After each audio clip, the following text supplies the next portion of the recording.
there anything else I wanted to say? We're better. Everyone's dumb. The world is ending. That's going to be the intro, just so you know now. No. Hello, welcome to my channel. My name is Mariana, and I am here with the absolutely brilliant Cristina Farella, who is not only my best friend, but the best astrologer in the world. In my opinion, she's also my personal astrologer, so there's that. So hello, Cristina. How are you today? Hi, Mariana. It's so nice to see you on the internet. So today, what we're doing is something amazingly special. We are unboxing the Celestial Bodies Oracle, which is a very, very impressive oracle created by Devaney Wolf and Cristina Farella and Caitlin Carehart. And we are going to be unboxing it for the first time. I've had this for months and have yet to unbox it because we were waiting for a very special time to do it. And I got sick and tired of waiting. So we're doing it right now because Cristina is one of the brilliant creators. She's going to be unboxing it with me, which is a very rare event and very exciting. So let's do it. Here's the box. Let's open it. So we have a card from the She-Wolf Tarot deck, which I do not have, but looks very, very pretty. So that was very cool. And why is it the Seven of Swords, though? That's not a nice one. Yeah, it's random. I know. I don't like that I got the Seven of Swords in the box. Why did I get this one? Give me the Ace of Cups, please. Thank you very much. I'm so sorry. I'm so sorry. So we're going to pull this big baby out. It is gigantic. It's the size of my head. Dun, dun, dun, dun. So we have plastic. The internet knows I'm not good at plastic. This is what we've learned together. Mm-hmm. It's huge. And it's really pretty. Look at the side of the box with all these planets on it. I love that. Yeah, so there are two sizes for this deck. I sent you the larger one. As soon as I got mine, my cat, John Baby, jumped on the box and he chewed it. And so on my box, we have some teeth John marks. Baby, he christened it. Pandora's coming to christen it, but I won't let her. Don't do it. So let's open this carefully. How do I do it without breaking it? Magnet. Magnet. Mm-hmm. Gotta pull it apart. That was not so complicated. Okay, so here we have the very first thing is the best thing about this oracle, in my opinion, the Celestial Bodies Guidebook. This baby is thick. She is thick.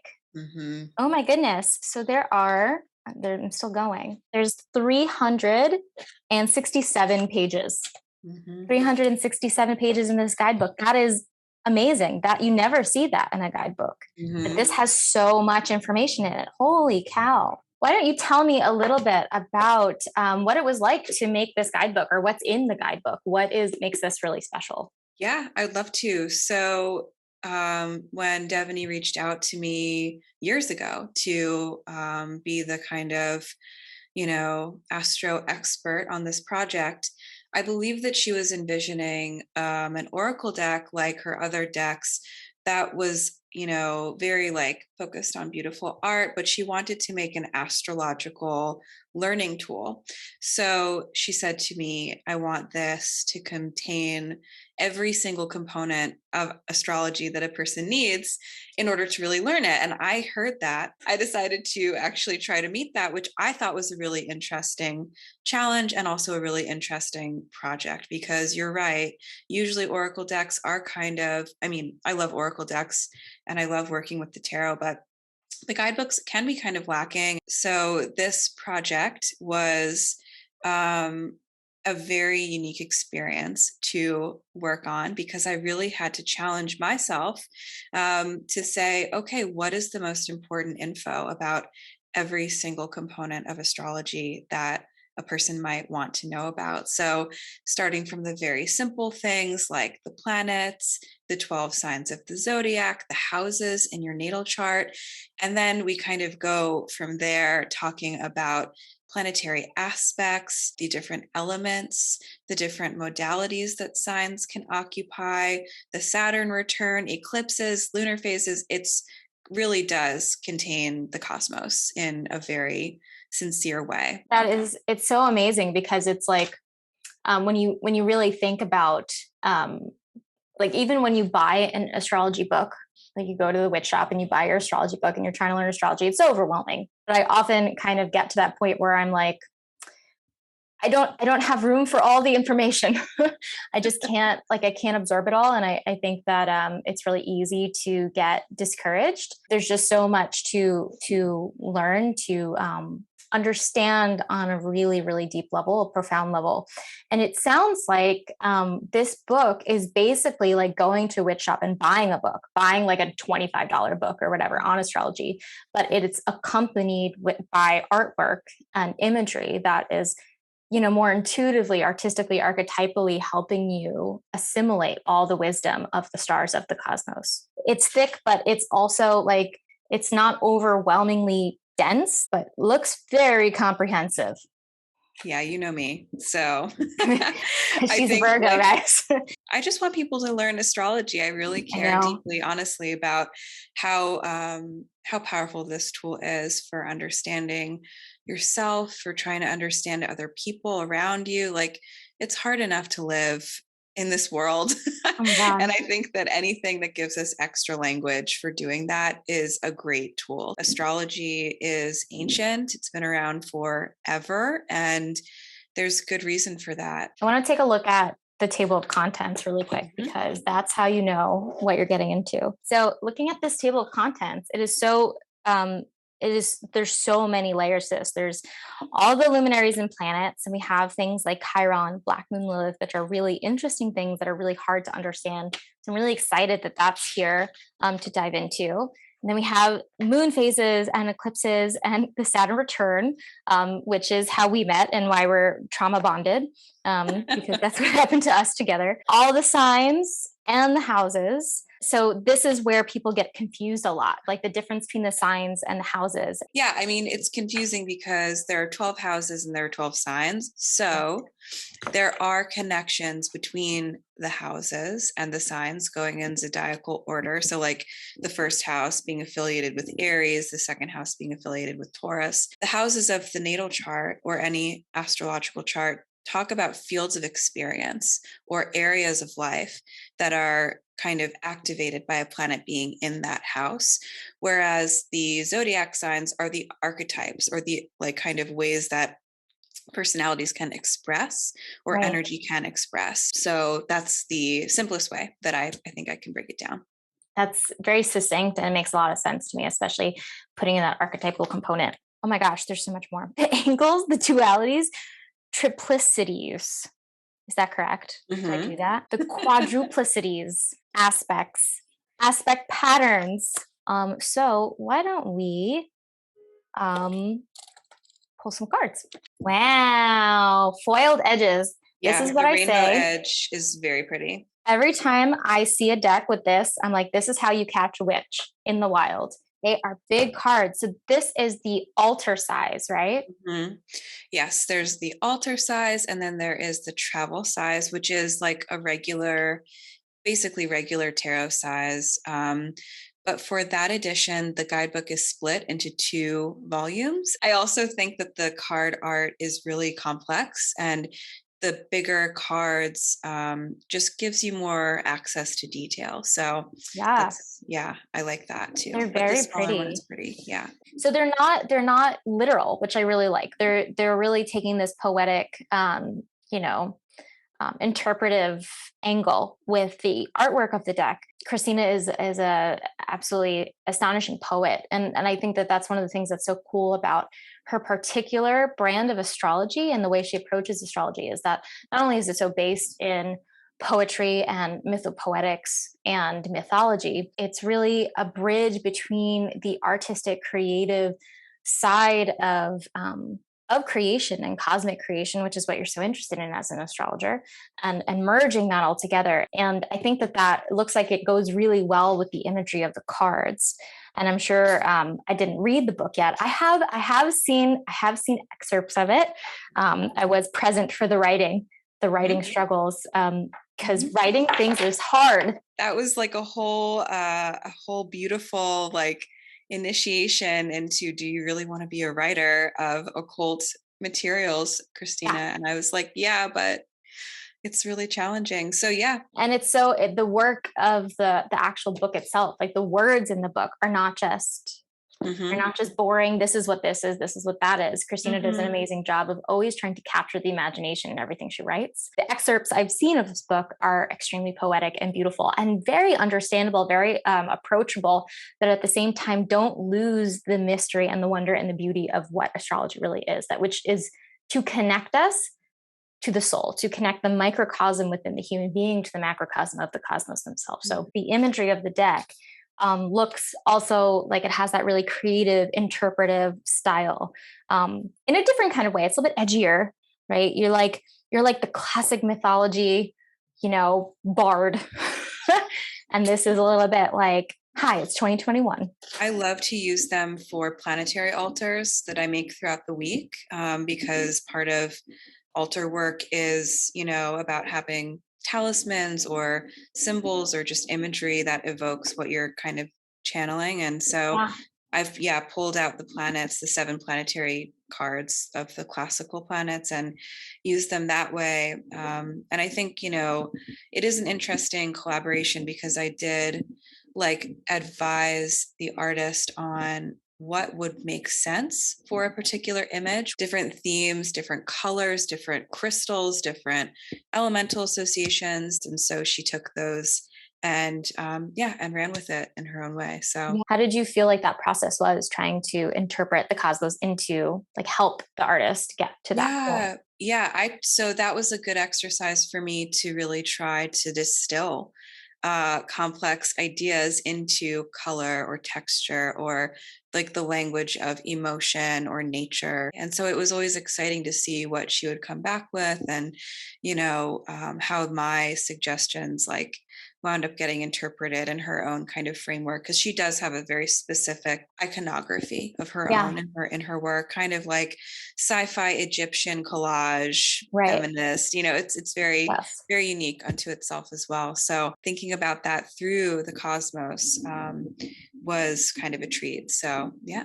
Yeah. And if you haven't checked out Devoney's work, definitely go. You can go on Instagram. She probably has a website out there. I'll link everything in the description. But yeah, her art is very impressive, and it's very interesting to see her take on the tarot and her different oracles that she has out there, her work. So recommend checking it out. The backs are really cool. I like how they've have this kind of half and half thing. Like there's this half that's just the sun. It's very simple. The other half, you have this sort of architectural shape thing.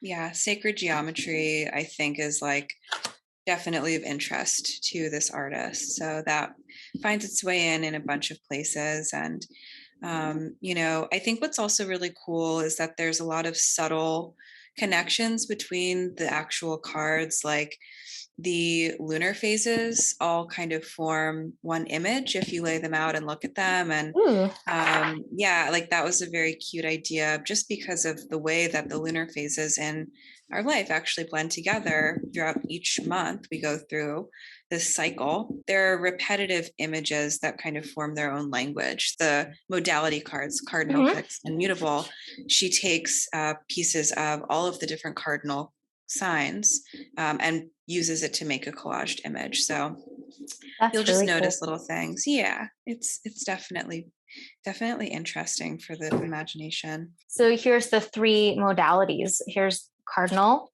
fixed, and mutable, which are associated with the 12 signs, zodiac signs.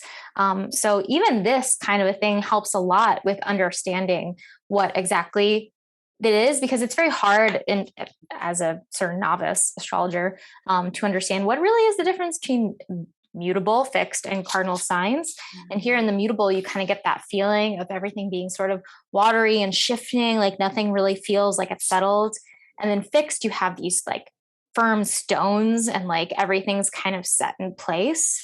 And then with cardinal, it's like you have this pathway leading right into the center of things, and that kind of, there's this really intuitive way of interpreting that.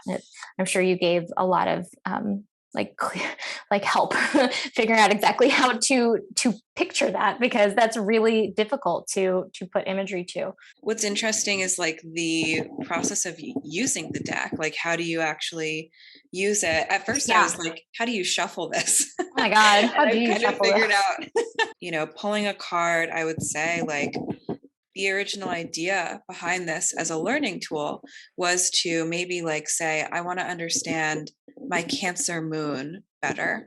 So Right. you could pull out the card for Cancer, you could pull out the card for Moon, you could pull out the card that represents the house that that planet is in, and then kind of meditate with the images if you like. But then in the guidebook, you can read a lot about what it means to have a Cancer moon in a particular house.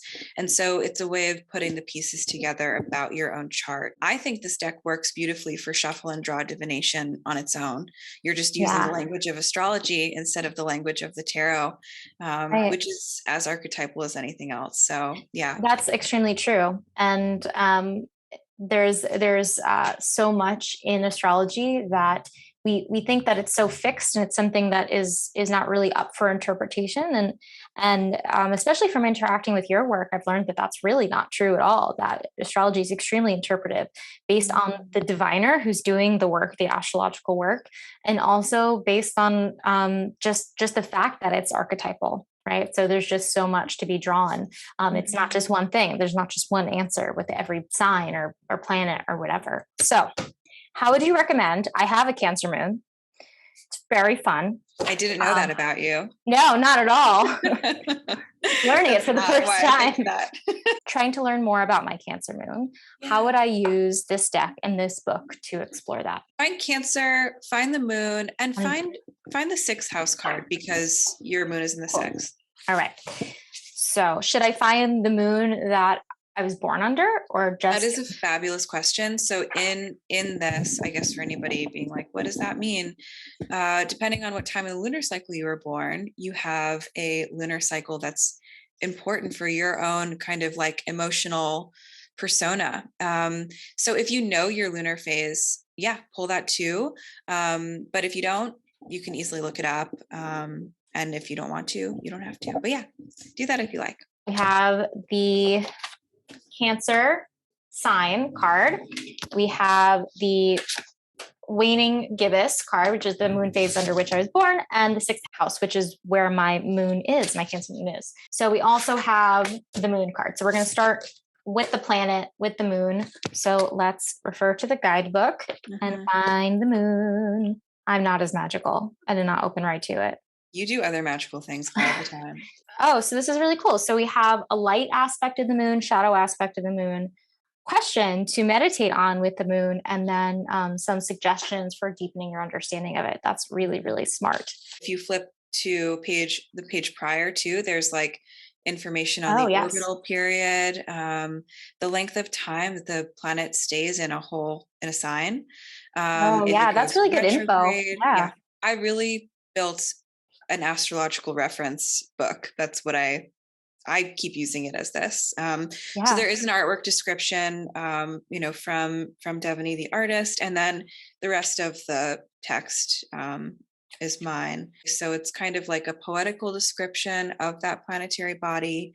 And then those key terms for someone who doesn't feel like reading another paragraph about the moon, just to kind of get your mind going. So it's like just trying to build all these different ways that a person can literally digest what the moon is in astrology. So that's the most important thing, I would say. So then I guess let's go to Cancer and kind of add on to that with the sign itself. The mythological imaginary tells stories wherein the moon is attuned uniquely to the divine feminine, cycles of fertility, emotions, the psychic and occult forces of the night.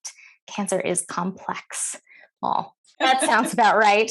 And so there's a lot more information about the different emotional aspects of Cancer, nostalgia, being really stubborn. There's that. My husband has a Sagittarius moon and I have a Cancer moon. So my Cancer moon says every feeling is only about me and nothing else matters. And my husband's Sagittarius moon says we're going to burn down the house. So it's a fun experience. Those two signs too, like are what we call in aversion to one another. And so they miss each other in the zodiacal kind of view. They do that. That's the mystery of astrology, is for some reason you keep connecting to these parts of each other that don't seem to make any sense together. And yet bring you closer to the parts of yourself that maybe aren't developed. I really do see that as kind of the point, even though it's annoying as hell. Astrology does say, like, hey, this person's working with different tools than you. And so that's why it's helpful. But like, no partnership is easy just because we have astrology. We have to like also implement that wisdom. And that's a whole other ballgame. That's So, actually a really big thing about astrology that I think that we lose sight of that, especially in the modern inauthentic witchcraft that is kind of, it's almost like a plague. I'm sorry. Don't be mad at me, witches, but it's true. There's so much inauthentic witchcraft out there right now because it's attached to an aesthetic. Right. So we think that astrology is something, it means this, it doesn't mean anything else other than that.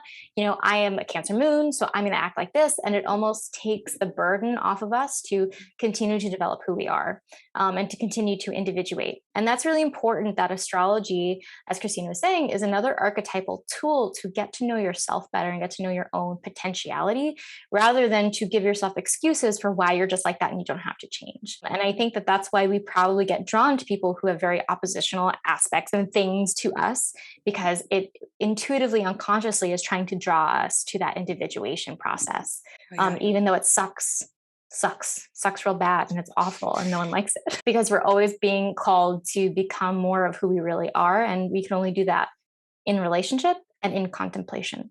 And so that's the point, guys. I know. I completely agree. And so I think that the most important thing to remember too about astrology and witchcraft is that there are no easy answers or easy fixes. And even if like a spell is supposed to contain energies or end things, you have to maintain that energetic thread. You have to keep studying astrology and tarot forever to really marry yourself to it. So this is just our approach as well. But we're the best, so. It's true. There's no one else that's good. It's just me and you. All right. So we got the Cancer part, we got the moon part. Let's go to the sixth house and see what we can learn there. Conscience. That's a very interesting way of putting it. I don't think I've heard that before. I really like that. So there's all this information about the house, and I like the keywords here too. There's a lot of different ways to approach a house. That's so in depth. So I really like that there's multiple ways of approaching something, because it's so deep. It really needs this multiplicity about it. The way that I see it is kind of like holding like a multifaceted, this is going to sound so like pretentious, but like holding like a multifaceted gem up to the light. Like each of these concepts is its own thing. If you hold it lower, it looks like it's one color. If you hold it up, it looks like it's another. And it has many different ways of kind of, dispersing light or sharing energy, whatever. Also, just as a teaching style, not everybody gets things when you say them one way. It's good in my experience to like, again, because I really want people to get it, and I don't want it to be gate kept, and I don't want it to be exclusive. That's the thing that's cool about astrology, is that it's actually really, really human, in addition to being this kind of like, yes, it is esoteric, but it's pretty down to earth if you use it that way. So I want people to feel like they have lots of ways in. That's what I really care about in my sessions with people and in my classes, and in this too. I was like, you got to just make it human, and also magical. So love that. So let's pick out some important keywords here. So the reality principle, diligence, responsibility, soft sign. Is that how you pronounce that word? What is that word? Sophrosyne. I've never heard that word before. What's sophrosyne? It's like lament. Ooh. Yeah. This is why I love Cristina. With the sixth house moon, you're going to want to do the thing that your moon placement is showing in order to make you feel safe and secure. So with your Cancer moon, you feel very emotionally attuned to every energetic thing you experience. But the way that you process it is, likely through acts of service to other people, or rearranging the furniture, or taking on too much responsibility so that you feel like you're healing or being productive. And it's just like this total, thing that you get away from yourself through. And the nervous system is just very, very sensitive with a sixth house moon. You and I also both have sixth house moons. Yes. And so I relate to this deeply. So that's how, just to kind of give an example, I guess I'm trying to say, of like how these things work together. We think about the planet, what it represents for the moon. Yeah, emotional stuff, relationship with our mother or the mothering principle, our bodies, right? The physical kind of tangible experience of living. Right. And then the sign colors the way that that planet expresses. And the house placement talks about where in our life that placement shows up and where it shines. So, or how we use it. That's brilliant. Absolutely Mhm. brilliant. I think the only last piece that's Is your done with moon that phase. is the moon phase. Christina also offers a writing through Mercury retrograde, email. Like an What's email series, kind of. series? That's a good word for it. That is very cool and very restorative, and I absolutely love it. And next time Mercury's rolling around, you should sign up for her newsletter so that you're supported by a smart astrologer who knows what she's talking about. Okay, so here is the moon phase under which I was born, and Christina too. The personality type is one in which communication is emphasized, which is really true. They are armed with the wisdom of the full moon's lessons and seek to bring a sense of community, connection, and focus on growing together as a group rather than emphasize individualistic activities. That's really, really interesting. I've never actually thought about it that way, but I'm a heavy duty introverted person. I hate people usually. But not always. I'm a pretty nice Scorpio, all Scorpios considered. I often have that feeling of trying to make community and connection and not totally understanding how I'm doing that. What am I doing to go about facilitating that? Like even with my moon circles that I do, like that has felt um extremely right. Working with the moon in ritual and facilitating community has been something I'm like, oh my God, I always wanted to do this. This was always natural for me. I just had all these other kind of, social anxieties and fears. I've never realized that that was such an important thing for me. But reading that, it clicked. That's really something that's been profound in my life and really been emerging in the last few years. These like little details that we learn over the course of our study can be really empowering and validating in this very interesting and magical way. So I'm so glad that all of that is Yeah. resonant. The other thing I think is cool is that in this guidebook there are mantras for each of the components. And so Really? I didn't even if you notice it.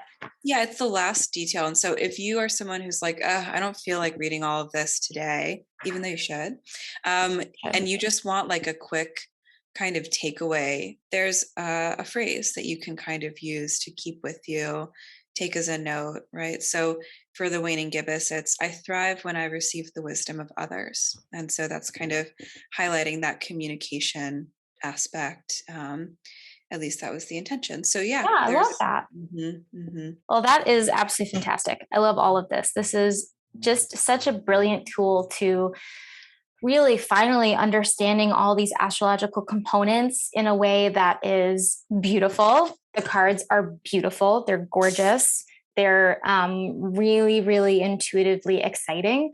But the wisdom of this guidebook is just so intense. There's just look at how thick this is. It's so in depth, it's so wise, it's so like poetically stimulating too. And I'm really like thrilled to start finally learning in a way that makes sense for me and that feels like I can take my own time. And astrology is so much to it, and it's such a complex system that you really have to know very well. So I love that this will give you the time, and you can pull a card and use that as an educational moment to just learn more about that thing, that aspect, that planet, whatever. Or you can pull it for divination and find what is the energy, archetypal energy that I'm missing, and learn it that way, because that is also very much a learning experience with oracle and tarot, just to pull it for wisdom, for guidance, and allow that magical moment to teach you on a more archetypal level. So,